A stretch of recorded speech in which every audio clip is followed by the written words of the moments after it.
Before we get into it, I want to give a quick shout out to our boy Devin for joining Patreon recently. Dude, thank you so much for becoming an emo veteran.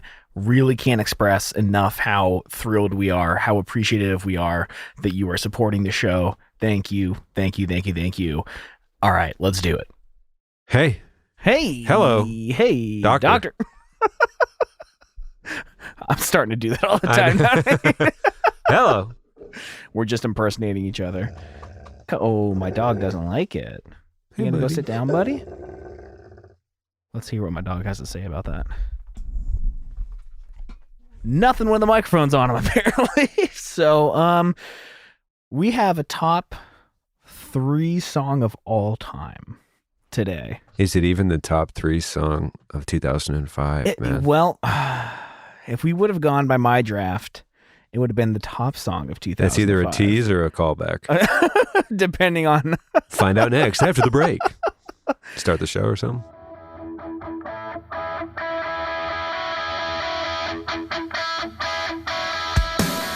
What is going on, everybody? I'm Tom. And I'm Pat. We're best friends, and you're listening to the Reminiscent Podcast. Start the show or something, so non-committal. All right, so we're here with Pressure off of All We Know Is Falling. Yeah, we've already done the album. Oh, God, what an out. That was a hard episode to do, if I remember correctly. Lots of emotions tied into it. It's pretty rough. I think we expected, we go through these phases where we try this, do that. It's like, hey, maybe we'll do maybe a little Day to Remember Kelly Clarkson, try to go throughout the mix it up from week to week. We haven't done Paramore in a minute, and we talk about the great music video bands. MCR comes to mind right off the top. Can we talk a little bit about whether or not Paramore is a good music video band?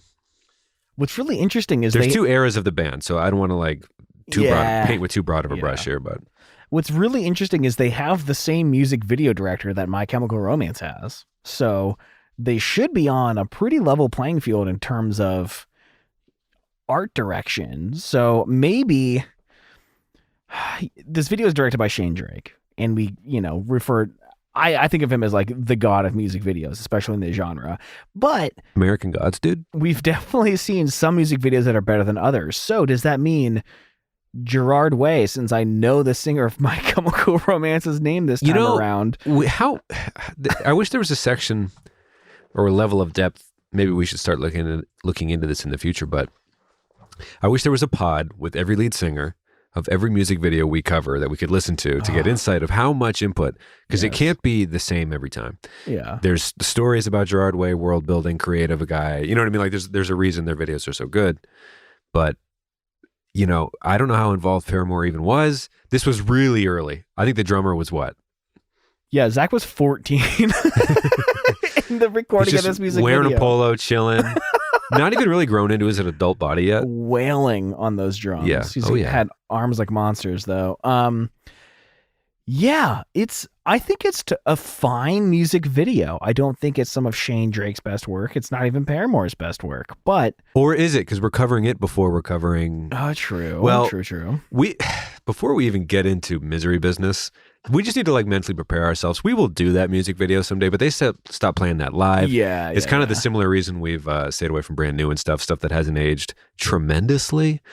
But Pressure, if you listen to the show, you know that it gets our vote for the most Paramore song. Yeah, more or less. I guess so. They're defining, Buddy Holly is Weezer's defining song. Born to Run is Bruce Springsteen's defining song. Ooh, this is a weird game because what's Blink-182's defining song? All the Small Things? No. No. Josie or Damn It. I don't know. You tell me. One of those two, I'd imagine. Well, we'll do it for Paramore. This isn't that episode. For Paramore, is it Pressure? Is it displaying what Haley does best the most? Is it displaying because there's eras of the band that are just straight up different. Obviously, yes. I think I stopped listening once this big era, which some piece of shit alternative press music journalist called their vaguely emo but mostly mall punk Oh my God, era? you jumped way down the notes to bring that up. This must have hurt your feelings. I was going to say, tell me how you really feel about this. I mean, I must be mall punk then, because this is probably the third greatest song of all time. I don't know. That makes me so sad, because like I always saw them as such an authentic and genuine band. I think they put their heart into music videos, even if it's not this cinematic masterpiece like we come to expect from all pop punk bands. They can't all be First Dates and Helena's. What was when you first heard this? For people just joining the show, let's toss some Paramore memories. Where were you? We'll get into maybe like high school jobs once we get into the video and what the storylines are. When you were feeling the pressure, when you first heard the song and you were a teen and you were high school, what was the pressure for you at that moment? Did you relate, and why? I talk about this a lot, mostly with Paramore in the starting line, but 2007, junior year of high school, 2007, 2008, Riot had just come out, and I found out there was a whole album before it. And at this time, it was like, I've been straight edge my whole life. A lot of our friends, started partying on the weekends, and I just like didn't go because I wasn't a partier. So I spent a lot of time alone in my basement playing old school RuneScape, which somehow 14 years later, I'm still playing on the daily. And it was just like, it wasn't even so much pressure. It was just like angst and sadness of like wanting to not be alone anymore. And there's just like, there's this deep rooted like sorrow in the melody and the guitars that just like made me feel everything at once. Yeah, we talked at pretty in depth about on the All We Know Is Falling episode. The other side of that coin, rock's super hard. I'm jealous because you've seen Paramore live. I haven't. I think they might be maybe next up on the list of dream lineups, but it's complicated because sometimes bands grow up, like we talk about Blink a lot on the show, obviously, lineup. There's tours when Tom's back. There's tours where he's not. Do you think we'll ever get a version of Misery Business or Pressure? Are they going to do a 20-year Riot tour or bring the other brother back and everything like that? Or is it too weird? I think the other brother's gone good. And maybe rightfully so. Probably rightfully so. But it's kind of weird when like you kind of wish every band, everything was just cool and they could just come back 20 years later and maybe you're a little older, but you could go relive. And that's what we do on the pod every week. But like, maybe it's just quarantine fatigue setting in, but I'm like, man, I want to see that, man. I want to see everything. So I only saw them at Warped Tour 2007. I've told that story endlessly about how Haley Williams signed my Motorola Razr and it broke a week later and I just sent it into Verizon and I never got it back. You just look on eBay the next day and it's like, oh, son of a bitch. Some worker at Verizon. Like, she did sign my Warped Tour ticket and I was too nervous to say anything. She had the yellow hair at that point and it was just like, I wanted to just like propose, I don't think that reaction has really changed much, but I saw them at Warped Tour 2007 and I don't know. I never consider seeing a band at Warped Tour actually seeing a band. Like it's just so rushed. It's here's outside a question. In the daylight. It's different. I just said, here's a question in the middle of you just like making a point. It's like, hey, welcome to the Tom, show, everybody. I'm done with this. Whatever you're saying, stop it. Yes, welcome to, right. And then, yeah, you make a nice point about the programming and it just went right over my head. Okay. It is Paramore the most egregious example of like, we're never going to, other than maybe Yellowcard, who seems to be known for good, of bands we cover on the show that we're just never going to get a chance to relive a similar energy to what it would have been like seeing them live at the time? We've talked over the past couple of days about like, is Haley's voice never gonna be what it was? Yes. Right? Yeah, we've been listening, some of her new not Petals for Armor, Flowers for Vases. Yeah. Wait, is it a different band? I'm still so confused. I think she's just exploring stuff, being artistic. Okay. But it's a different person because people have been tweeting at us. Devin, I think, tweeted the cover of Sunday Bloody Sunday to us. And her voice used to be even like, even on the B.O.B. song, like shooting stars, like there's like a Haley Williams thing where night sky like shooting stars. There was something about the way her voice just sounded. It was an instrument. It was part of the band. It was the reason. Stars. That I'll stop. That was like the worst one. No, I need one more. Okay. Well, I'll do it at some point before the show ends, I promise. But there's something about the way her like But it's almost like it's a big conversation with Taylor Swift for recording all of her music, like around this time that we're recording the show anyway, that, can you replicate a sound with all the technology we have? Like, has Haley just grown into again, you mentioned the drummer's like 14 in this video. Like, they're just different human people that grew up. Yeah. And she just sounds different. And that's the most normal, okay thing ever. Right, but as just like from a pop punk's very specifically perspective, like, would we even want the other brother back? Probably no. Yeah. For like the greater good. It's good that they all she seems to be in a better place now, for better or worse, post Chad, like kind of figuring her stuff out a little bit. Like, you kind of root for these people now that they're just adults and they're people and we're adults too. We're kind of like, I want everyone to like find what makes them tick and be happy and stuff. But there's that like little bit of you that's like, why do you sound so different? Like that cover of My Hero by Foo Fighters was so good. Be 15 again. Right, exactly. When we talk about this on the show all the time, it's just like, I just want to be 15 again, which isn't even really necessarily true. It's just like, I don't know. The show's called Reminiscent. That's where we're at. Okay, let's. But yeah, I think they might be one of the most examples. Like, we're just not going to see that again. So if you saw them at the time, I hope it was nice. So I'm sure it was, because it might not come back like that. And that's what haunts me is I was the second person from the barrier. I was at that stage for like over an hour, just like weaseling my way to the front. And about immediately the crowd just went fucking nuts. It's 2007. Riot just came out. Yes. And there was this such a good album name. Oh, it's like Riot. Like, yeah, I want to. Yeah. Good art. You're just like, this is what punk is. There was a guy who had his arms around his girlfriend in front of me, and I was kind of like squished between the two of them.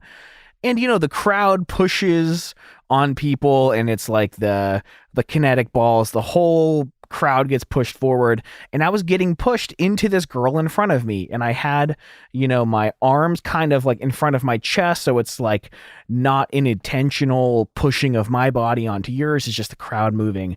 And this girl was like elbowing me, like elbowing me as hard as she could in the ribs to get me off of her, as if this was something I was doing on my own accord.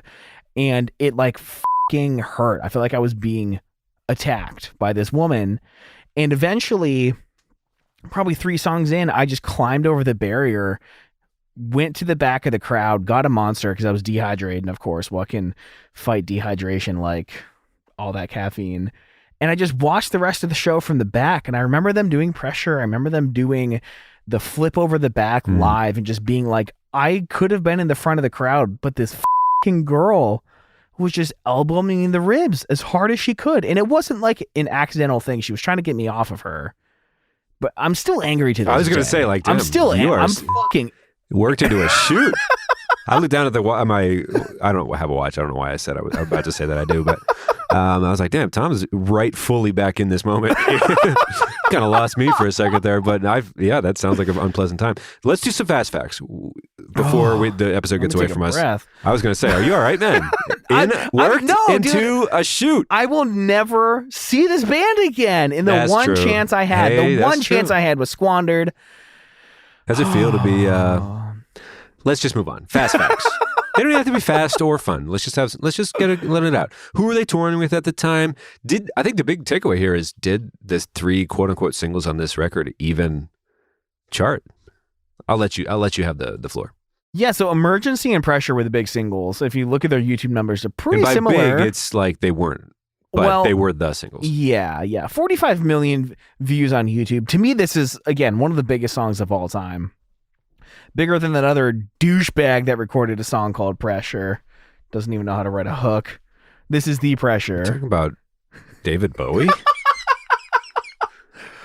That song. No, like, it's like, okay, it's like, oh, haha, Beatles suck.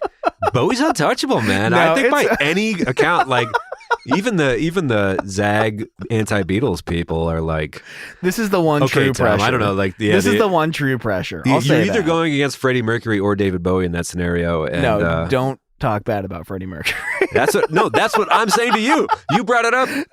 Okay, no. Now you're working me into a shoot. But yeah, it came out in 2005. When really, Vanilla Ice is the real... Right. Just kidding. Okay. Okay, yeah. So this song did Go go Ninja. gold, Go Ninja, go. which is, I don't know. I just feel like Paramore's the biggest band of all time. How do they only sell 500,000 copies of this song? It's because we are examining the world we thought we were in, and really it was just bands we were very into. We said that about the Wonder Years. We said that about every band. I was like, yeah, the Wonder Years sold like 50,000 copies. The only band we've been right about, and it's the band we're wrong about, is All American Rejects. We thought they weren't that great, but in real, like, zoom out a little, just even a little, they were taking over the fucking world. Yeah. And we were like, beseech. But we were like, Paramore, they're everywhere. When really, like, anyway. Oh, yeah. So, yeah. It is kind of sad, though, that the 2-3 songs that you thought would make it off the record just didn't. And, like, retroactively, gold, Pressure is, right? Right. Only until 2016. And I think it was probably one of those things where, like, I think their first album is honestly probably their best one, but they didn't really get the commercial success until Riot. So then people started going backwards. But at that point, it was already, like, too late for the label to push it that hard. So it kind of just, like, I don't know. It was a victim of being, like, too good too soon, I feel like. If they had a bad first album and this was their second, I think we would be seeing a platinum record. It is interesting because you're like, oh, Riot, wait, what's this band? It's like, oh, there's a few examples of that where you're, what it, like, not that the wad was shot, but like, oh my God, All We Know Is Falling would have been, or is, like it is. I don't know. It's kind of weird. You talk about records like Pinkerton or stuff that were like at the time, quote unquote flops, but yeah, what do you do with a problem like All I Know Is Falling? Like, what would have been a better scenario for it? But it's not like anyone who got into Riot missed it. It was like, oh yeah, no, we love this too. And retroactive gold for Pressure feels nice. Retroactive platinum makes more sense in my head, but it's like, right. Maybe this is more niche than I thought, but yeah. And I think not it's just talking like, about Friedrich. Every time we do this show, I think I realize more and more how much of a bubble I've been living in for 15 years. You know, just like, especially like not listening to the radio, just like having that 4 gig blue iPod mini that someday I will be getting an unopened iPod mini with my billionaire you money, and I can just throw it around like that. I miss that iPod so much. Anyways. Gotcha. So generic mall punk, it's not doing well. It's like, I can't. It's like having a Pinkerton without having Blue before it. It's like people were not like really writing the best stuff. They were saying this is cookie cutter pop punk, this is mall punk, this is bullshit. Not like mean, but like not glowing. You know, like pretty soft reception for Paramore. They're all just like these really young teen kids who are thrashing around opening for Simple Plan and shit. What were some of the tours leading in after this album came out? Yeah, I'm surprised, like, for how much I love Simple Plan, how on the radar they were, like, even like top 40 songs. I never heard of like any tours they were on, and I can't imagine Paramore touring with Simple Plan back in, what is that, 2005? After it's almost like the scene had a shift to the darker or a shift to the weirder, where it's just like, what do we do with this band? I don't know, make a moment for Simple Plan, but really, why? Like, it's almost like Day to Remember opening up for Blink that one year we talk about sometimes on the show. It's like, I guess it fits, but like, no. Well, what do you think about, like, we've talked about was it Dashboard, who was like wrote some of the best music, but just like too early or too late, depending on how you looked at it. Like Riot was a little edgier, 18 months ahead of where the sweet spot would have been. Right, because I think Riot came out around the right time. Because I'm just thinking about, okay, it all comes back to Pierce the fucking veil, dude. I'm just kidding. But like in 2012, the Machine had been built, and King for a Day got to be as big as it was with a feature from Kellen Quinn, where it's just like, oh, the Machine's built. There's a group. We know how to market this. There's like a place for it. If Pressure came out in 2011 or 20, even again 18 months later, 2008, sure, 2007, 2008 would have been. Yeah, I mean, Riot easy caught easy the, money, the but did it have to come to set the stage? Yeah, I don't know. I mean, I think if this album came out in 2007, it would have been Riot sized, and then Riot would have been even bigger if it came out in 2009. So they're just like a little bit ahead of their time, is what I think. Honestly, I think they're a victim of being too good, too young. Before we get too into the music video, is Paramore too edgy for mass radio play? Like the All American Rejects, we talk about like, okay, so why were certain bands huge? Because to us, Paramore's large. But they weren't. So why? Is there a weird edge? Because Haley on the shooting stars with B.O.B. topped the fucking charts, man. So what was the issue? And they were in the Twilight soundtrack, which was as vanilla commercial as it could get. But no, right? but that's huge. That's what I mean. And they were perfect candidates for that. Oh, wow. That was stores is better here. No, I can't do it. Enough's enough. We're done. That's my Kellen Quinn. So that's my question. That's the question I'm asking my wife every day for a month. Do you think he sings like that on purpose? Or do you think is that the way it comes that's out? the scene forced him to? Yeah, I don't know. I have so many questions for you, Kellen. But this is not about that. Okay. Let's talk about the music video. Well, no, they toured with Halifax, My American Heart, so they say. Not super familiar with any of those except Halifax. Toured with, oh my God, Bayside and the Rocket Summer. I'm most familiar with Halifax from the Paula Abdul cover they did on Punk Goes 80s or something. Nice. It was good. They started Warped Tour in 2006. And they did. Yeah, they toured with the Rocket Summer. Like, nobody had any idea what to do with Paramore at this time. Rocket Summer. No. What? Weird. Headlining tour with Hit the Lights, Cute is What We Aim For in This Providence. Yeah, this 2-year stretch of touring couldn't have put them in front of crowds that probably weren't going to super get them. Well, then let's try this. Today, let's book a 2006 tour with Paramore. What 2 acts are you putting with them? Are they too original? Should they have just played a 3 times as long set and toured alone? Like, who's going with them? I'm trying to think of what we haven't done the 06 draft yet. We just did the 05. Right. But in 05, who were some of they're not going to open for Jack's Mannequin. They're probably not doing that well at a Panic at the Disco, I guess, because it's chaotic. Not poppy enough for Newfound Glory at the time. Yeah. Although that would be a really fun tour. Yeah, I don't know. I think I know. Okay, let's do the music video. Okay. It's too late. We've gone too far. We're not going to figure this out. Tweet at the show at _reminiscent_FM. Explain early Paramore to us. No, loftier. Explain Paramore to us. Explain it like I'm 5. Okay. Opening shot, a pressure gauge. Yep. Right on the money, baby. I wonder what one this is. I wonder. It is the Pressure music video for sure. Yeah, nice gauges. Oh, yeah. That's what I'll say. Well, are they? Because they end up breaking later. Are you making fun of how I call plugs gauges? Yeah. Okay, get out of here. This is art. Shut it down. I'm out of here, my man. friend that owns a piercing studio, they have these like glass display cases, and one of them it's just a shelf full of like actual pressure gauges. So when people says where are the gauges, they point over to them. Fucking what asshole. are you, a cop? How did we get here? Okay. Not even close.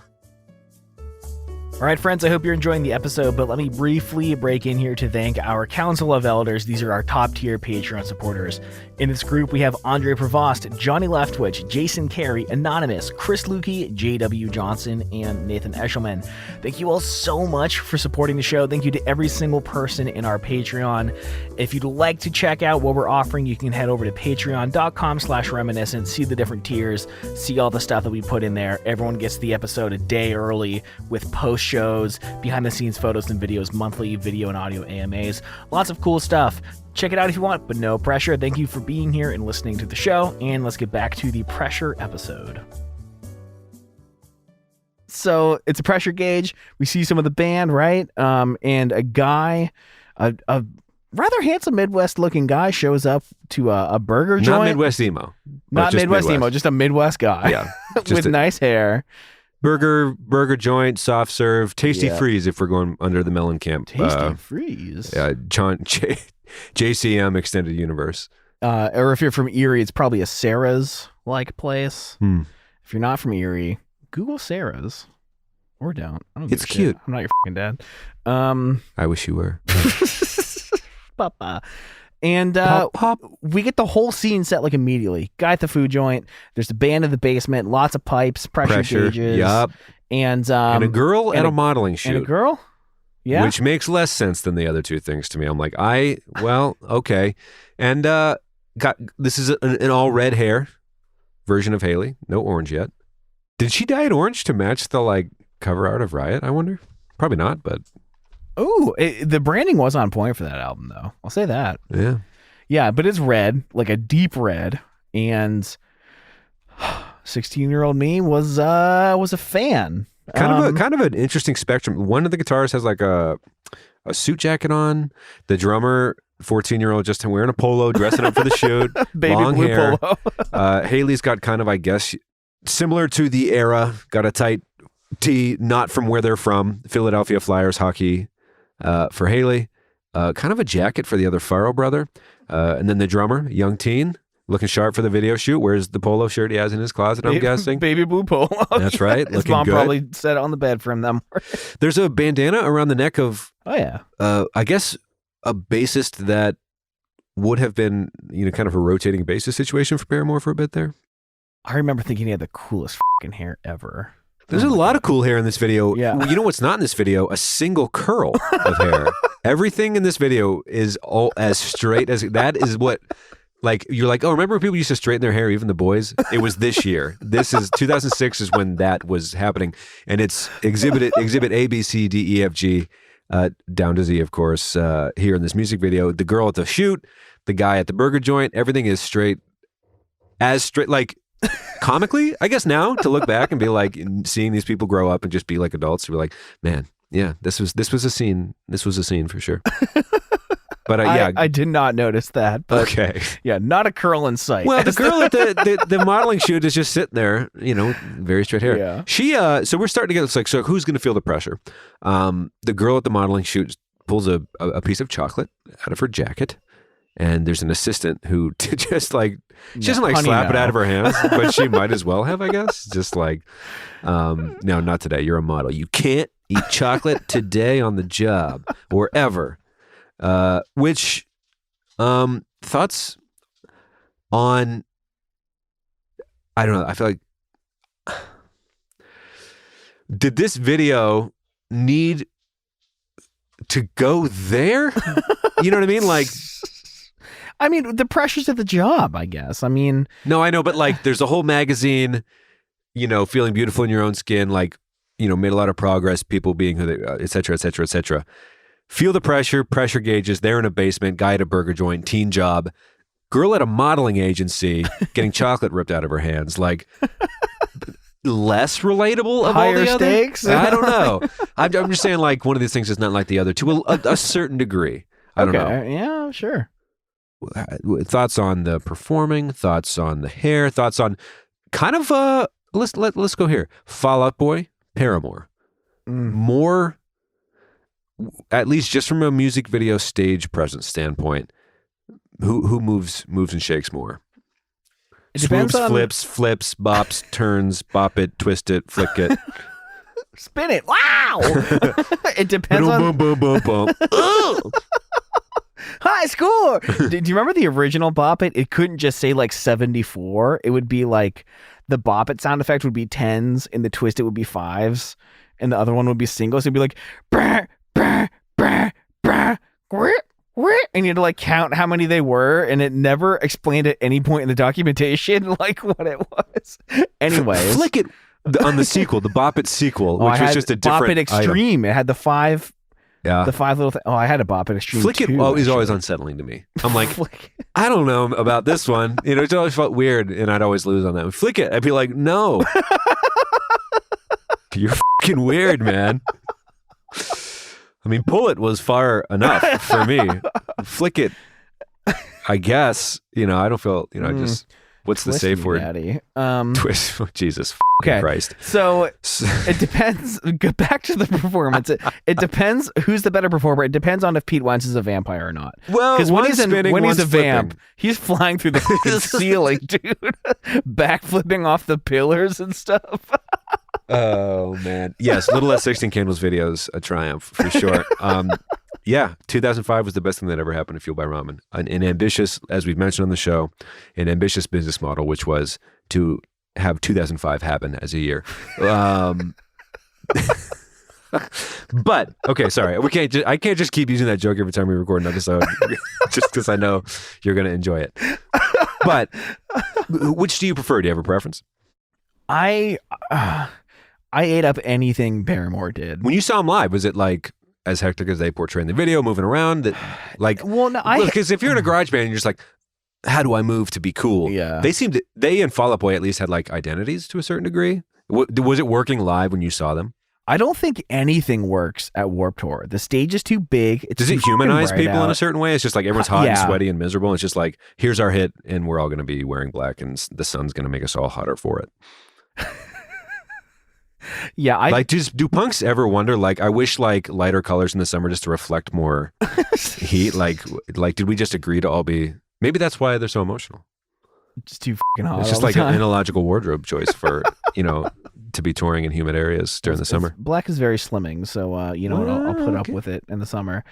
I love the way that Paramore performs. It is, it's like similar to like maybe the way Fall Out Boy does it, but it's like it feels like the stakes are so high. They're performing for their lives, is what it feels like with them. And in some ways they are, if they're ever going to make it out of this goddamn town. Okay, here. In reference to the Flyers t-shirt Haley has, what was your best random form-fitting 2000s tee? I'll go first, if you don't mind. Sure. I really liked it, but it was already so worn from Salval that it only had a few washes left in it. But it was a Mac, I guess, Mac machine. Like the that was brand, a cool logo, yeah. The brand of like, I don't even really know, but it was just like a branded money deposit box t-shirt, and it fit me so well. But I wasn't like pro financial organizations or anything. It was just, sometimes you go to Salval and you find one that has the right fit, the right feel, but it only had a little bit of life left in it, unfortunately. It was the best $2 I ever spent in my life, but Speaking of growing up in a bubble, I thought ATMs were just called Mac machines until I was like 18 and left Erie. It's like the Mac machine. Even now, I'm like, everyone would know what a Mac machine is. Was it regional? I don't know. Tweet at the show. It might have just been at that one Giant Eagle in Erie. To our Pittsburgh homies, you got to tweet at the show at _reminiscent FM if Mac machines were a thing for you, or that goes for everybody. Anyway, the Mac machine t-shirt, because there was one thing to get a random high school or a random college, because it's easy to be random if it's not the thing you go to. That's a good catch. But I was like, this is where people get cash. Yeah, I had sometimes. for some reason something with the name Calvin on it, like a soccer team, and it was like, I don't play soccer, I don't even go to the school, and that's an easy one. It's the Avril Lavigne play, right? I mean, like, I don't even live in this state. I thought it was cool as shit. I had this American Apparel gray, like light gray and white striped V-neck that I saw Here I Come Falling. If anyone remembers that band, they were like the best Christcore, like metalcore band.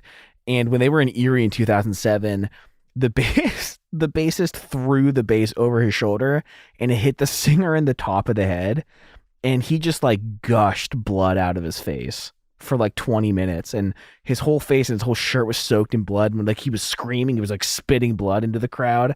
It was fucking awesome. But right after that show, I went and bought that shirt. It was so tight. There's pictures of me. I wore nothing but American Apparel V-necks for like 4 solid years.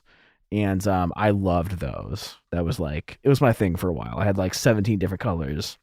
There was a time when it went from like Avril's reign over the scene was legendary and lasted a while, but even the Roman Empire fell, you know what I'm saying? So, and then it went to the V-neck.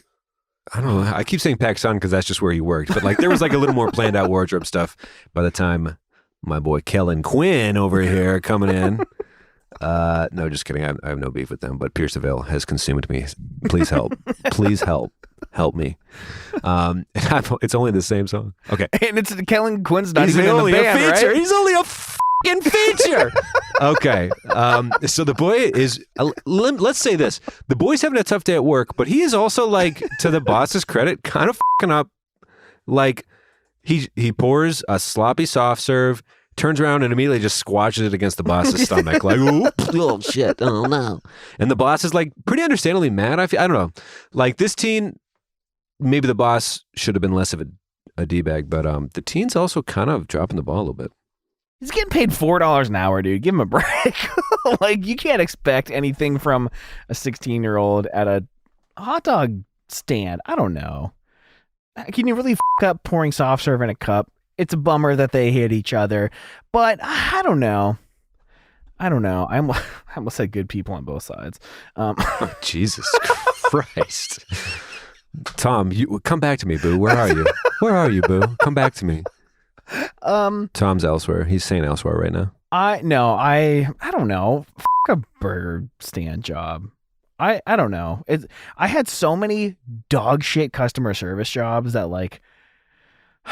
I always hated the customers because there's a point in this video where a customer brings like their tacos back up. And I don't know what they sell at the stand, by the way. It's literally hard to tell by the food because he's like deep frying like breakfast sausages at one point. Then there's like maybe a food truck plate of tacos that get brought up, but there's also the soft serve Tasty Freeze ice cream thing going on. I will say this, on Dollar Dog Night at the Erie Seawolves, we would have to make hundreds and hundreds and hundreds of hot dogs because if Erie does anything well, it's consuming, like taking advantage of deals that are things for $1 or free or anything like that. 8 grade 2, all that stuff. Like they show up and come out. But every once in a while, someone would be like, I'd prefer it if it was like on the griddle, get some grill marks on there. I'm like, oh, would you prefer it if it was grill marks? Like, I'm like sweating, like every inch of my clothing is just drenched in sweat, just pouring, like have been in front of since 1 o'clock that day in front of like the flash microwaver that bakes thousands of hot dogs at once and then grilling all night because like we sold all of those. Oh and it's just like, hey, actually this is like, I'd prefer a higher quality Dollar Dog. I'm like, you know what, guy, like, let's just relax. So I guess I feel for the guy, the boy a little bit in this video now that I think about it. But, yeah, I mean, do a good job with whatever you do, but it's hard to like give a shit at these types of jobs when like clearly they don't really care about you at all. The boss is, we see later he's kind of a dick. But I mean, either way, it's just building the story of like this guy is struggling, having a rough day. Boss isn't really. He's feeling the pressure, I think, is what you could say that. It's getting closer now. Oh, I mean, my Jesus God. Christ. I'm getting closer to just calling it quits on this episode because it is tough to get through. This music video or the song means so much to me. Of course, it's a train wreck. We always fuck up the songs that we really love. So I guess I feel kind of bad. Let me retrace my steps a little bit here. When you're in high school, the world's against you, and it's clear to you, and that's like the only thing that's really clear is everyone's out to get me. So, of course, this makes sense, and of course, the boss is a D for the sake of the video. He's feeling the pressure, but what he does next is very interesting to me. He quits his job by... Here's a question. Have you ever thrown a hat or a lapel pin or anything at somebody while quitting? I've always wanted to. I've always wanted to, like, quit on the job, scream in front of all the customers. I've only quit a job, like, straight up quit once. I've always given notice. No, I wrote an email explaining why I can't come back to work tomorrow. And it's because I bet it was really well worded too. Very thoughtful. I think I used the term socioeconomic distress in the email because it turns out that boss was super fucking racist. And I was like, well, can't work for her anymore. So I wanted to quit on the spot, but I was so shocked by what she said that it was like, no, surely she didn't just say that right in front of me. There's no way. So I was just like in shock, and then she left, and then I finished my shift and then wrote the email just being like, send the next check here. I'm not ever coming back here again. Oh, well, good for you. That's a good quitting story, yeah. But I did not, I wish I would have just like, I imagine like holding a jar of pickles, and she says that, and I just drop it on the ground and walk away and just never come back is how it probably should have happened. But there was one workplace I was at, and I'm going to be as vague as possible about this. There was a female coworker of mine, and we were at the beginning of the shift talking about what was going to happen during the shift.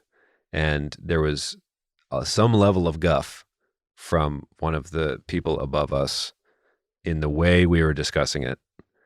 And it had been a pattern, I suppose. And this female employee just said, I don't feel very good. I'm calling in sick. And she walked out of the building and just left. And it immediately like became clear to all of us. It was like, oh, we've been being mistreated. Oh, yeah. Like, yeah, no, that's how she should have, like, we were like, it was kind of like, I don't know, everyone wanted to stand up and cheer or something. It was just like, you know what? Did she quit? Did she ever come back? No, they just like, there was like, I don't know. I shouldn't really, I don't know. I don't think I've given anything away, obviously. But I think there was an apology issued in front of everybody, just like, hey, this is obviously something that's been building up. And I won't say how old I was at the time, but yeah, this particular manager had to at least address that, like, the open ridicule during like what was supposed to be productive beginning of shift meetings was just kind of like, maybe we just cut that shit right out. Maybe you missed me with that shit for sure. So my favorite quitting video online ever was the guy that hired a Barbershop Quartet to like sing his resignation to his boss, like at the coffee shop or something. I love that podcast with the comedian Brooks Wheelan where they talk to comedians about like all their first jobs, because sometimes you get really good quitting stories and everyone has like that bad first job, man. So whatever I said against this poor man's ability to, this boy's inability to deep fry breakfast sausages or whatever they sell at this stand, apologies. I guess it's just part of being a teen. You cannot relate to the adult who is managing you, and that's just part of growing up, I suppose. So he quits. Well, okay, so yeah, a customer comes in, throws his food on the ground. Personally, I think no manager should allow someone to talk to their employee the way that this guy is. So the manager, he's clearly a piece of garbage. That's one way to lose loyalty, is to not have your people's backs. Yes, absolutely. Customer service jobs are so thankless, so tough, so underpaid that whatever. So yeah, the guy leaves, the band's performing. There's one shot that's so cool. It's like super slow motion. Two of the guitarists are jumping. One guy's jumping off of the kick drum. And I don't remember our second reunion show, which was also our second final show, or our third final show, I think. There's a photo of you standing on my kick drum, and I did not realize it ever happened until the photos got developed like weeks later. But it's a strong move. Often people try to do it and they're like a little nervous, so they kind of just like step off it and they lose their balance, and it like looks kind of dumb sometimes, a lot of the time, but they're just killing it. These dudes are 16. They're nimble as f***. They're jumping off of everything, and it's dope. Almost as cool as that Taking Back Sunday guy grabbing his foot and then moving his other foot by jumping it through, like jump roping his own arm and foot. Yeah. I remember sometimes you just see stuff and like you'd mimic it immediately. Like, oh, I want to jump through my arm and foot. Like that's the only thing that's what teens do. You're just like looking for any direction of wait, is that Sum 41? Or did you Take It Back Sunday as well? It might be both, but in Take Back Sunday, in the video for You're Still Last Summer, the Fava Flav one, they're just messing around and they jump. Okay. Yeah, because we get one in Fat Lip as well. Gotcha. Okay. I don't know if that's true, but sure. Why are we so intimately familiar with these music videos? But essentially, I remember being at band practice being like, hey, can we try this? And be like, no, it's actually very dangerous. But like, they do it pretty well. And the editing effect on it, I had a view about that. It's kind of like an iMovie thing in my opinion, but like it works given the point of the song. Yeah, I mean. Feel the pressure. Yeah, they're doing a lot here. There's a sick pinch harmonic in all the choruses that's like the best 2 seconds of music of all time. Just, if I was on a game show and we were trying to pick a Paramore song and you're like, it's the one with the pinch harmonic, I'd be like, they all do. Like, this is not a defining characteristic. Yeah, so we get to the chorus. Haley's clapping, and we talked about it in Since You've Been Gone, so maybe we should hear clapping on the music video, even when it's not in the music. I feel like you're doing so many takes. The editor, a lot is up to the editor in these, because you're there all day. We go back to the Whoa Whoa Forever the Sake is Kissing. They were at that airfield forever, and to the point where it's just like, you know, let's do it again. It's like, what do you want from me this time? Just be more specific. I've done it so many times. And then, you know, a little snippet of her doing a little clap. Maybe that wasn't on her mind for like 90% of the day. You know what I mean? Because there's really not a clapping part in the song. No, I love it. I think it's like telling the audience, like, hey, you know what? We're not clapping, but you're going to want to when you see us live finally. I dig it. Okay. I dig it. Okay. Yeah, nice little chorus or a nice little bridge. We get some guitar work and then it goes down real mellow. At this point, I think this is when the boy runs to the girl's modeling job and is like, hey, I f***ed up my day. Now I'm here to try to f*** up yours too. Like, let's go down together. That's right? what I was thinking. Like, so the assistant that took the chocolate out of her hand also tells her to wear like a skimpier dress. Yeah. And like, I think that the thought here is they both are so miserable. But what if this was like a big break for the girl? I don't know. Like, I just don't. I've made you cut out like 3 attempts to say what I'm trying to say here. But it's just like, if you quit a job, do you immediately go? Like, I guess that's what I'm asking you is like, he could have waited to complain to her about his shift after her shift was over, maybe, or just like, we're quitting together. He pulls the fire alarm or the sprinkler system goes off. And that's when like Feel the Pressure breaks. And then as he pulls it, water falls on the band. And that's basically how the music video kind of like rides towards the end. I'm getting way ahead of myself, but like, how do you feel about the move to just be like, hey, we're all quitting. Let's go. We're going streaking in the quad. And then you're the only one naked halfway across campus. To quote our friends in Take It Back Sunday, if we go down together. Best friends means. Oh, I thought you were quoting Mayday Parade there for a second. And if we both, oh yeah, we'll stay. Oh God, what a song! In this period of the two, aliens welcome. Yes, in this period of 2000s, many people were going down, and they were going down together. You look at a bunch of different songs. The lyric, we don't know how meaningful it was, but it was used very often. Yeah, so like, he's knocking on the window, telling the girl to come outside. And she's like, oh, what can I do? I'm stuck here. And he pulls the fucking fire alarm. It's like, fine. Like, yeah, like she doesn't seem happy at her job. I think that's obvious. Well, she's at least trying to like power through. She doesn't seem as into the whole let's run away and quit our jobs. That's all I'm saying. Like, justice for her modeling career is what I'm saying. She's just starting out. She's looking for a break. She's not having a good day, but like, he's like, oh yeah, sure. Like, you don't seem into it. Oh, I'll figure it out for you. And then like water throughout the city, because Paramore is either under the building of the modeling agency. I guess they're in the building. They're all in the same building together. Yeah. Right, because then the water starts pouring out of the ceiling in Paramore's performance. Important question. Are music videos better when they're wet? I think it depends on... I don't want to say yes. Okay. Yes, it would depend on several factors, of course. One of the guitarists just spits some of the water in the air. Is that as cool as it gets for a Water's Falling on Us video? I know Adrian tweeted at us the other week. Kelly Clarkson did a live version of Since You've Been Gone at the VMAs or something, and it's insane and probably not healthy for the stage to be that wet, like some of those glass platforms and things like that. She pulls it off. Does it make it cooler? Does it make it more dangerous? Do you feel bad for the people? Then it's like, get them a towel. Like we want them to we want their voices to survive. How many takes do you think? I don't know. Sometimes you're just like, I hope the filming wasn't too arduous. I did this a couple of times in my old band, The Good Fight, that I sang in. There was like, we rarely had breaks where I wasn't singing. I just like packed every spare second of these songs with vocals. And there was one where there was like a little bit up into a breakdown. And then on the breakdown, I would throw my head back and spit water into the air, like over myself. But I remember one show, I was like so thirsty that I started drinking water and I like kept it in my mouth because I tried to like, not swallow all of it. So it was like kind of a surprise a few seconds later when I spit it. But I think I was so thirsty, I just downed it, and then I was holding the water in my mouth, but it was like way before I had to spit it, and I was already committed to like holding it in my mouth. So then I just held all this water in my mouth for like 15 seconds, and I felt so awkward about it, just like having a crisis as we're getting ready for this moment. It's like, if you watch my favorite stand-up special maybe ever is What by Bo Burnham. I think it's free on YouTube actually, but he does this whole song and dance thing with pre-recorded audio, like a lot of his specials. And like 7 minutes in, water finally gets spat out of his mouth, but he hides it so well. It's so silly and goofy, and I love it so much. So credit to you for exploring the space of hiding water in the mouth. So weird.